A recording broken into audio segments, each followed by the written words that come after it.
علیہ صلی وسلم دائما ابدا علی حبیبک خیر الخلق کلہم۔ آج ہم ذکر کریں گے آقا علیہ السلام کے توسل کا، اور یہ یاد رکھ لیں کہ آقا علیہ السلام کا وسیلہ کسی بھی دور میں مختلف ہی نہیں رہا۔ حضور کی آمد سے قبل بھی حضور کے وسیلے سے دعا مانگی جاتی تھی۔ آقا علیہ السلام جب حیات تھے تو حیات مبارکہ میں صحابہ کرام حضور کی بارگاہ میں جاتے، اپنا مسئلہ بیان کرتے، اپنی مشکل کو بیان کرتے اور حضور کے وسیلے سے جو ہے وہ دعا مانگتے۔ اسی طرح آقا علیہ السلام جب وصال فرما گئے تو یہ سلسلہ حضور کے وسیلے سے دعا مانگنے کا ختم نہیں ہوا، جیسا کہ امام بخاری کے شیخ اور استاد نے المصنف ابن ابی شیبہ میں اس کو نقل کیا ہے، اور حافظ ابن کثیر نے کہا کہ اس کی اسناد صحیح ہیں، ابن حجر اسقلانی نے کہا کہ اس کی اسناد صحیح ہیں۔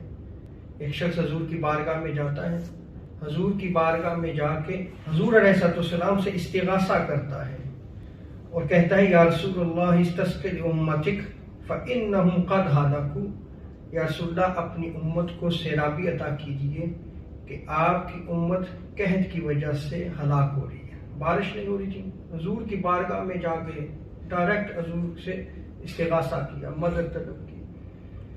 پھر وہ سو گئے اور حضور خواب میں تشریف لائے تو فرمایا جاؤ عمر کو میرا سلام دے، اور حضور کا سلام پیش کیا اور سارا واقعہ بیان کیا تو عمر فاروق رضی اللہ تعالی عنہ زار قطار رونا شروع کر دیا آپ نے۔ تو اس روایت میں بھی دیکھیں کہ یہ صحابہ کے دور میں بھی تھا کہ حضور علیہ السلام کی بارگاہ میں وہ حاضر ہو جاتے، کوئی مسئلہ ہوتا، کوئی مشکل ہوتی، بارش نہیں ہو رہی تھی، حضور کی بارگاہ میں چلے گئے۔ اسی طرح داؤد بن ابی صالح اس روایت کو نقل کرتے ہیں، وہ فرماتے ہیں کہ ایک روز مروان جو کہ ظالم حاکم تھا آیا، اس نے دیکھا کہ آقا علیہ السلام کی قبر انور پہ ایک شخص ہے اور اس کا چہرہ جو ہے وہ آقا علیہ السلام کی قبر انور پر ہے، یعنی اس کا چہرہ حضور کی قبر انور کو مس کر رہا تھا۔ اس نے یہ دیکھا تو کہا اتدری ما تصنع، یہ تم کیا کر رہے ہو، اور آگے بڑھا، جھڑکا اس نے۔ تو جب آگے بڑھا تو دیکھا کہ وہ حضرت ابو ایوب انصاری رضی اللہ تعالی عنہ ہیں۔ آپ نے سر اٹھایا، فقال نام، ہاں میں جانتا ہوں، سنو میں حضور کی بارگاہ میں آیا ہوں، کسی پتھر کے پاس نہیں آیا۔ عقیدہ بالکل واضح کر دیا۔ اب آقا علیہ السلام کی قبر انور کی جو زیارت کرتا ہے، حدیث مبارکہ میں آتے ہیں آقا علیہ السلام فرماتے ہیں کہ جو میری قبر کی زیارت کرتا ہے گویا وہ میری زیارت کرتا ہے۔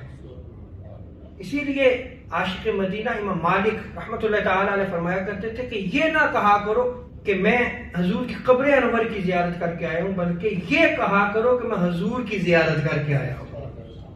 تو اس روایت سے ثابت ہوا کہ صحابہ کرام حضور کی بارگاہ میں جایا کرتے تھے اور حضور علیہ السلام کی قبر انور کے ساتھ اپنا چہرہ مس کر رہے تھے، یہ ان کی محبت تھی۔ جب یہ سنا مروان نے، اور پھر اس وقت حضرت ابو ایوب انصاری رحمۃ اللہ تعالی علیہ فرماتے ہیں سمعت رسول اللہ صلی اللہ علیہ وسلم یقول لا تبقوا علی الدین اذا ولی اہلہ، کہ دین پر مت رو جب اس کا ولی اس کا اہل ہو۔ جب کوئی کافر شخص تمہارا حاکم بن جائے تو پھر دین پہ نہ رو، اس لیے کہ وہ عدل کرے گا، وہ انصاف کرے گا، اس سے دین آگے بڑھے گا، دین کی حفاظت ہوگی کیونکہ وہ حاکم ہے۔ ولیکن ابکو علیہ اذا ولی غیر اہلہ، اور ہاں دین پر اس وقت رو جب اس کا ولی نا اہل ہو، نا اہل لوگ مسلط ہو جائیں، اس وقت پھر تم دین پہ رو۔ اسی طرح حضرت عبداللہ ابن مسعود رضی اللہ تعالی عنہ روایت کو نقل فرماتے ہیں کہ آقا علیہ السلام نے ارشاد فرمایا حیاتی خیر لکم، کہ میری زندگی بھی تمہارے لیے خیر ہے، کیونکہ بذریعہ وحی یا میری سنت کے لیے تمہیں نئے نئے احکامات ملتے ہیں، تم دین کو سیکھتے ہو۔ اور آگے آقا علیہ السلام نے ارشاد فرمایا کہ میری وفات بھی تمہارے لیے خیر ہے، حیات بھی خیر، اور اگر میں وصال کر جاؤں تو وہ بھی تمہارے لیے خیر، کیونکہ میری خبر میں تمہارے اعمال میرے سامنے پیش ہوا کریں گے. حضور کی بارگاہ میں امت کے احوال پیش ہوتے ہیں. چنانچہ اگر نیکیاں تمہاری دیکھوں گا تو اللہ کا شکر ادا کروں گا، اور اگر برائیاں دیکھوں تو تمہارے لیے استغفار کیا کروں گا. اللہ اکبر. وہ نبی دیکھیں امت سے کس قدر محبت کرتا ہے کہ دنیا میں تشریف لاتے ہیں، پہلا سجدہ بھی امتی امتی.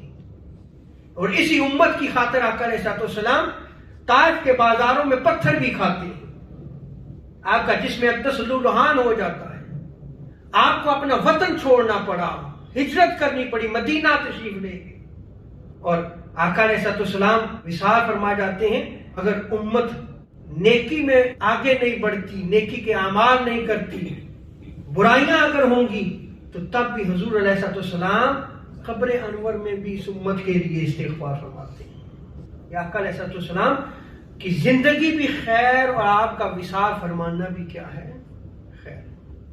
اللہ رب العزت ہمیں دین کو سمجھنے کی توفیق عطا فرمائے. وما علینا الا البلاغ المبین.